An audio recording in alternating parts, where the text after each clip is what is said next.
Yukarı mavzunun devamı hürmetli vatandaş.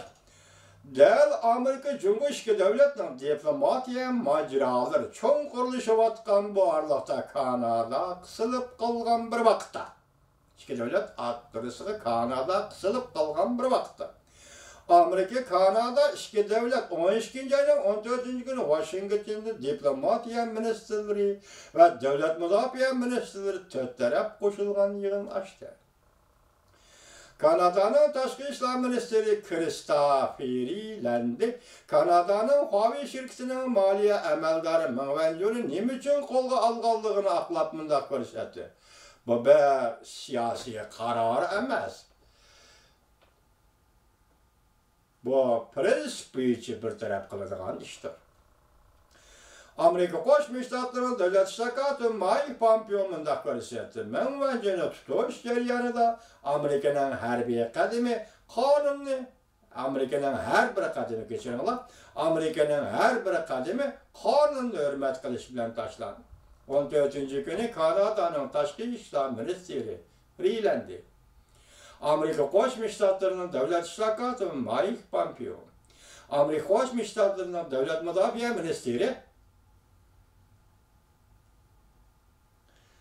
bu anda Kanada'nın devlet müdafiə ministeri, Amerika Qo'shma Shtatlarining devlet müdafiə ministeri James Mattis, anda Kanada'nın devlet müdafiə ministeri ishga qo'shilgan holda maxsusligidek Amerikaga kelib, Washingtonda va Mengwenju vaqasi to'g'risida yig'in ochdi desangiz bo'ladi. Amerika Qo'shma Shtatlarining talab bo'yicha Kanada Mengwenjuni qo'lga oldi. Amerika Qo'shma Shtatlari Huawei şirketi Amerikaning Iranni embargo qilish siyosiy xiloflik qildi deb ko'rsatdi. Demak, Amerika shunday aybladi degan gap Mengwenjuni. Mengwenju navbatda kepillik qo'yib berildi, lekin balki Amerikaga o'tkazib berilishi mumkin. Mishadi bir jumlaga diqqat qiling, balki Mengwenju Amerikaga o'tkazib berilishi mumkin. Mengwenju Kanada tutup turulavatdı. Kanada hükümetiyle Amerika Qo'shma Shtatlari bu meselede ortak fikirga keldi.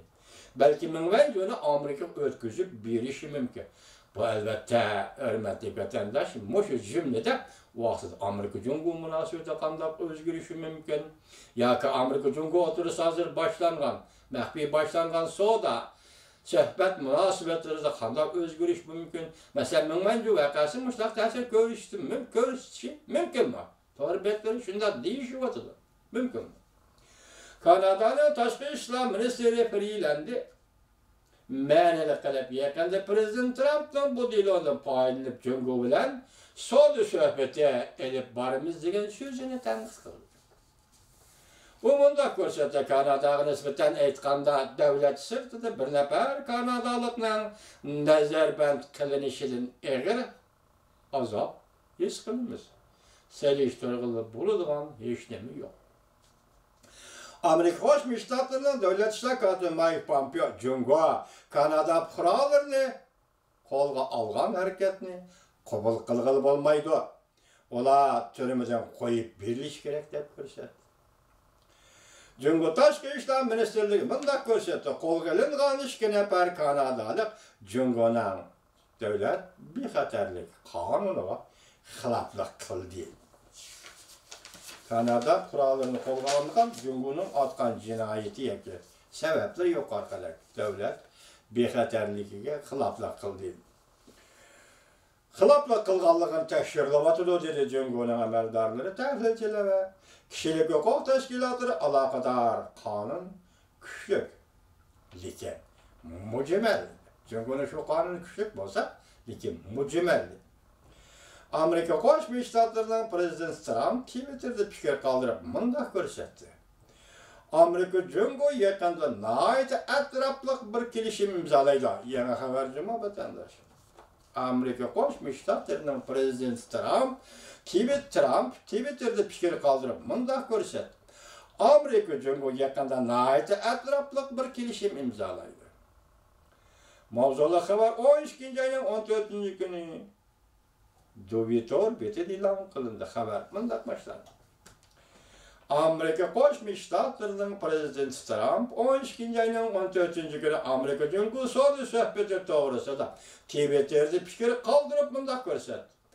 Amerika Jungo yaqinda nihoyat atrofli bir kelishim imzolaydi. Ikki davlat. Birlashma gazeta 12 ayning 14 kuni xabar qilib bunday ko'rsatdi. Amerika Qo'shma Shtatlarining prezidenti Trump Twitter'da fikr qoldirib bunday ko'rsatdi. Jungo yengila Amerika Jungo savdo urushining ta'siriga uchradi. Jungo iqtisodiy taraqqiyotining asllab ketganligini e'lon qildi. Demak, Jungo hukumati Jungo bilan Amerika Qo'shma Shtatlari o'rtasida savdo urushi bo'ldi. Bu savdo urushi Jungoning iqtisodiga ta'sir ko'rsatdi. Jungoning iqtisodiy taraqqiyotdan asllab ketdi deb o'zi e'lon qildi demak, tunji qetib e'tirof qildi degan so'z. Prezident Trump yana Jungoning Amerika mashinalaridan ba'zi elish normasini vaqtincha to'xtatganlik uchun jakarta masalan 3 oy degidek Amerikadan Jungo eksport qilingan yoki Jungo import qilgan mashinalar qo'yayotgan bajni Jungoliklar azaytdi yoki 3 oy to'xtatib turib undan keyin belgilashga qaror qildi. Bu Amerikaga yo'l qo'yishdan bir tarafı bo'lishi kerak vatandosh. Prezident Trump en ahırda mundaq fikir qoldirdi. Jungo Amerika bilan nihoyat zor va nihoyat atrofli kelishim imzolamoqchi bo'lyapti. Mana bu jumladan salmag'i yoki bu jumlaning kelgisidan berilgan beshorati Amerika Jungo munosabatida kelgisi qanday bo'ladi? Amerika nima deydi Prezident Trump? En ahırda Amerika Qo'shma Shtatlarining prezidenti Trump en ahırda bunday fikr qildi. Jungo Amerika bilan nihoyat zo'r, nihoyat atrofli kelishim imzolamoqchi bo'lyapti. Prezident Trump bunday ko'rsatdi. Bunday o'rinlashtirish yaqinda yuz berdi. Balki yaqinda ish qo'shildi. Demak, Amerika Jungo o'rtasidagi suhbat va kelishim yaqinda o'tirib chiqdi. Yaqinda yuz berdi. Bu kelishim, sadaqandoq kelishimdir, hurmatli vatandosh. Siz bilan biz faqat savol qo'yamiz, vaqti kelganda ko'ramiz.